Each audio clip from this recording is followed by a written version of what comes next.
your personal statement to me isn't properly telling the story because you focus so much on why one thing then the next, which is a very common trap for a non-traditional student like yourself who has gone on this big journey, and you think you have to explain yourself in totality in your personal statement when there's just not room to do it. Application Renovation, Season 2, Episode 6. Thank you so much for joining me today. Hi. How you doing? Pretty good. How are you? I'm excited to chat with you, take a look at your application, and hopefully help you figure out how to improve your application to get into medical school in the future. Sound good? That would be great, yes. That's the goal of Application Renovation. So I want to start with, before we take a look at your application, I want to start with kind of where you think your weaknesses are from yourself, and then I think you have some specific feedback from a medical school as well that I'd love to hear. Yes. So specifically, I know that my MCAT score was low. It was significantly lower than my practice test, so it really threw me for a loop when I got that score back. And so that was definitely a weakness. I also noticed that as I was going back through it, that the wrong category got selected for my job because I'm a flight paramedic, but it got listed as community service medical instead. And I swear that I made sure it was selected as a employed position. So that was one thing I found. I also found an error in the personal statement that I'd gone over so many times and I thought was within the character limits, and it cut off like 4 letters and a period at the very end. Oh no. But on the screen, when I submitted it, it looks fine. So for some reason, it's just not coming through on the report. Okay. I don't know why, but I'll be able to pay more attention to that next time. Yep. I also applied pretty late. I had a lot of stuff going on with my father-in-law being very sick with cancer and not doing well. So we kept kind of pushing things off, taking care of that. And so I ended up not submitting my application until October. Yep. So that was very late in the cycle. Yeah, I see that. Okay, and it's interesting. So as I look at your application here, I do have highlighted 9/30 as your submission date. With process date 10/24. I think a few episodes ago we had a submission date of 10/4, and the process date was like 10/10. So it's very interesting why yours was even processed even later than that as well. So, but just again goes to show the student who's watching this that the process times can take a long time before the medical schools are seeing your application. All right, so we're going to take a look through your application. I'll give some feedback. I have some stuff highlighted here. Hopefully we can get to the bottom of it, and we'll go from there. Okay. All right. So as I look at your application, all of this redacted information, one of the things that looks good is obviously no misdemeanors, no felonies, no institutional actions. You were in the military, so that's a cool thing to see, that schools like to see. And then I look at the age of some of your schooling, right? So I can see right away that you're going to be a super non-traditional student. Without knowing anything else, I'm like, oh, okay, this student's been around a while. And so we look through your grades, some C minuses, C pluses in some of these prereqs. Organic chemistry kind of bit you in the butt. Well, welcome to the club of being a pre-med student. It didn't look like, or at least it's not labeled on here, maybe because you took it at another school as a repeat. Lots of C's, D's, F's, and so GPA wise, obviously there's some concern there with what's going on. Lots of different schools and places you've gone, postbac classes, graduate classes, with everything that you got going. Another F, unfortunately, in a graduate class. More D's, more F's. So obviously right off the bat, the question is, well, what's going on with this student? So we get down to the GPA grid that AMCAS provides in this PDF report. And just for the student watching this, remember that what we see here in this PDF report isn't necessarily what schools are looking at. They have their own software to pull in all of the data points and can graph it and look at it in their own specific way. So postbac GPA 3.35. Not great, not terrible, but it's there. Obviously, looking at your undergrad science, 175, 176, that's like, whoa, that's scary. Like, what happened there? And where I see more of a concern is not necessarily the number, right? If you had 1 year where it's a 175, great. Let me see the improvement. Show me that something has changed. And so when I look at continued, right, 2.5, 175, 176, that tells me potentially one of a few things. Either one, you just struggle in the sciences, which scares me, right, because medical school is hard and heavy in sciences. Or two, there's something going on in your life that is distracting you from school, and you don't have the wherewithal to say, you know what, I need to stop. I need to stop going to school and just fix this thing or deal with this thing or get away from this thing and then go refocus on school. Or number three, you're in a situation where number two is going on, but you can't get away because school is your way out. And so you just keep going forward, hoping and praying that something improves, and it never does. And so one or all of those things potentially are going on that are dealing with this. So cumulative science GPA, that's the wrong way to say it, but that's just the way that they have it here. So science GPA for undergrad, 218. Obviously, very scary number for schools to say, is this someone who's going to get into medical school and do well in medical school? 357 for a graduate GPA shows some improvement. That's great, but it's only 9 credit hours, so it's not a lot to lean on. And then your cumulative GPA of a 296. So something, again, happened in your graduate school, your non-science graduate school GPA to show that you struggled. You had a lot of hours in graduate school for your non-science classes. So my question would be, why so many non-science credits for graduate school? Are you really sure you want to be a physician? Because there's lots going on here outside of this path directed towards medical school. So GPA, huge concern. MCAT score, as you said, another concern. What were you scoring in your practice test? Like 510. Wow. Was the last one that I did before I took the test. Okay. But I put off my test. I was going to take it in July. And then for family illness issues that we had going on, I had to move it. And the next date that I could get wasn't until September in my area. And so I actually, the last practice test I took was the beginning of July, and I just never got back to it with everything going on. And instead of just canceling the test outright, I had a lot of people in my life saying, just push through, just try it, just get it done. And so I listened to them. And then I just went ahead and took it and figured, hey, you know, I'll at least break 500. And that didn't happen. Yeah. Okay. Yeah. That stinks. Okay. So you it sounds like you were ready, you were prepared, and then life happens, and I think it's, you know, I stopped doing any kind of practice. So I didn't even try to fit in practice questions anywhere. And so all of that work I'd done just kind of tanked. Use it or lose it, as they say. Okay. All right. It's good to know with that. All right. So GPA and MCAT. So stat-wise, some concern. Again, medical schools really want to make sure you're going to get through medical school. We jump into the experiences. We have shadowing hours from 2017 to 2020 with only 45 hours. That's not a lot of hours for 3 years worth of dates that are listed here. So that's interesting to see. But it's good that you have shadowing. I'll take it. I like it. The child passenger safety technician, interesting, reviewing car seats and stuff like that. It's a cool kind of experience. Nothing big to say there.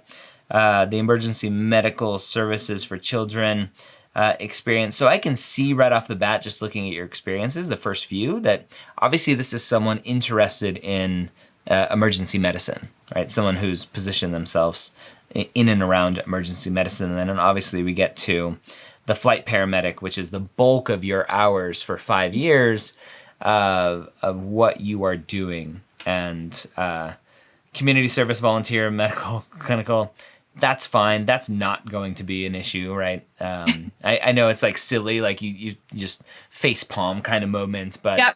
not an issue. That kind of stupid mistakes like that happen all the time. It doesn't affect the application, so nothing to think about.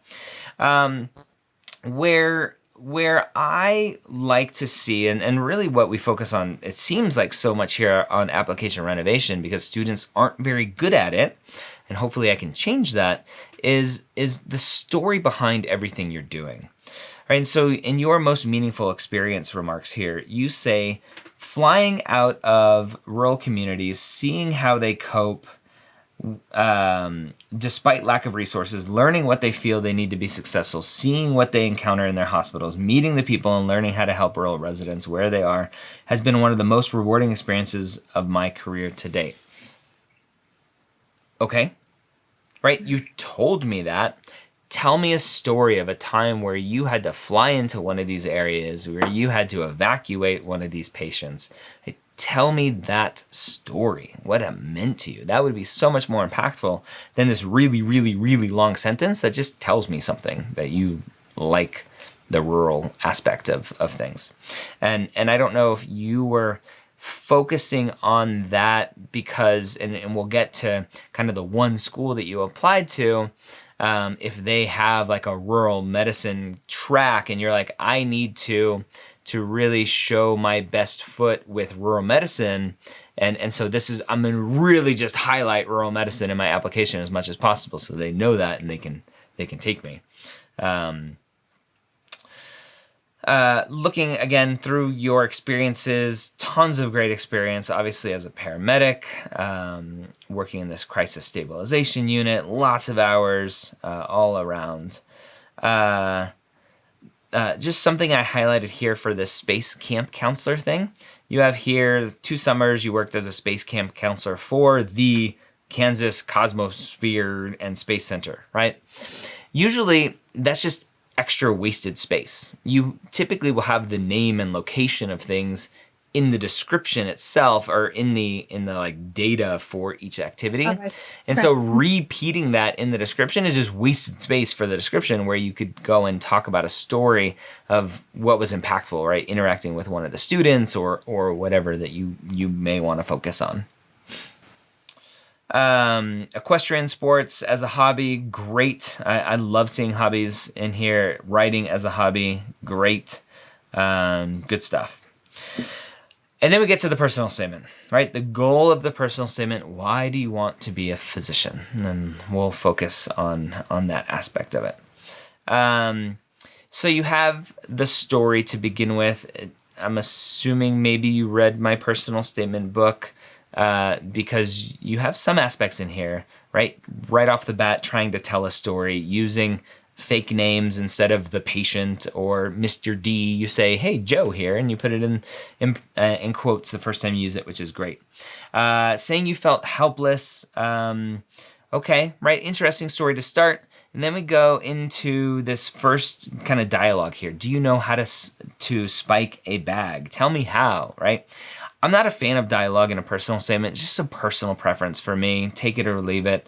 I just think you can say a lot of the same things without dialogue, which when I'm reading, remember, lots of applications, lots of things to review, lots of personal statements to read.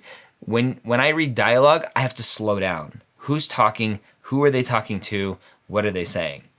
And so when that dialogue comes in, it slows me down, and I don't like that. So usually you can say the same thing without it. But it's a story, and I'm excited for story, so that's good. I have lots of yellow. I think one of the most yellow is good, red is bad when I'm highlighting here. You have lots of yellow, which is good.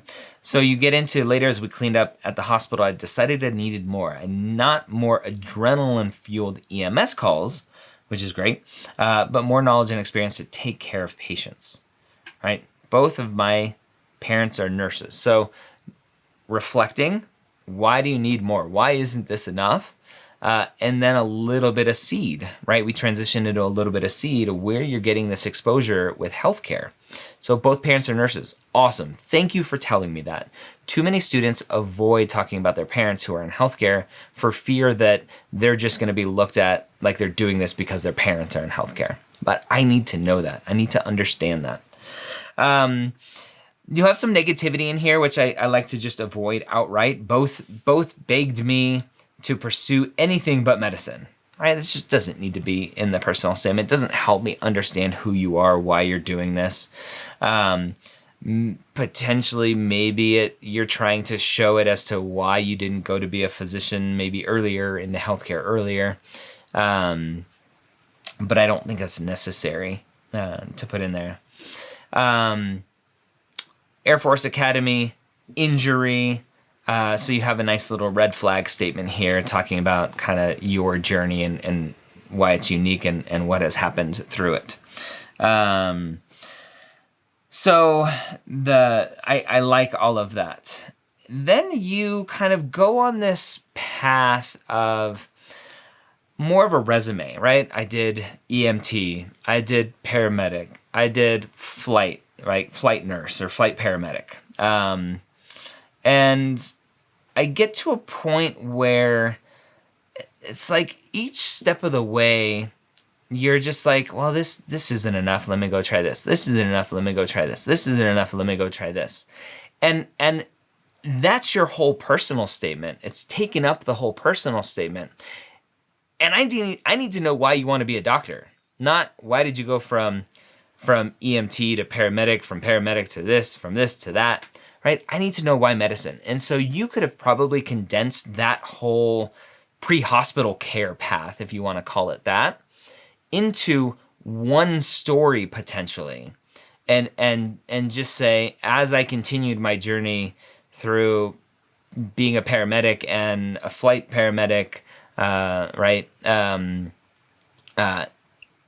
This kept happening and I knew that I needed to be a physician. Well, however you word that in the future.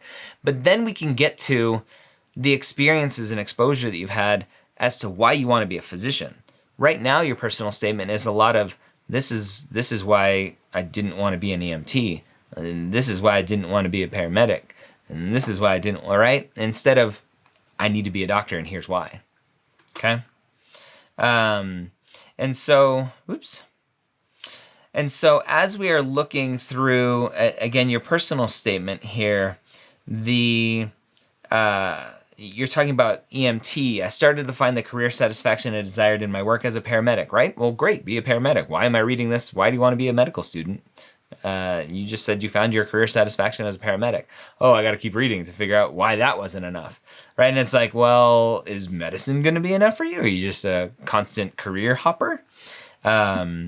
So then you're a paramedic, and then, I needed to learn more about ventilators and critical care transport. So I pursued critical care paramedic certification. Then I did this, and then I did that.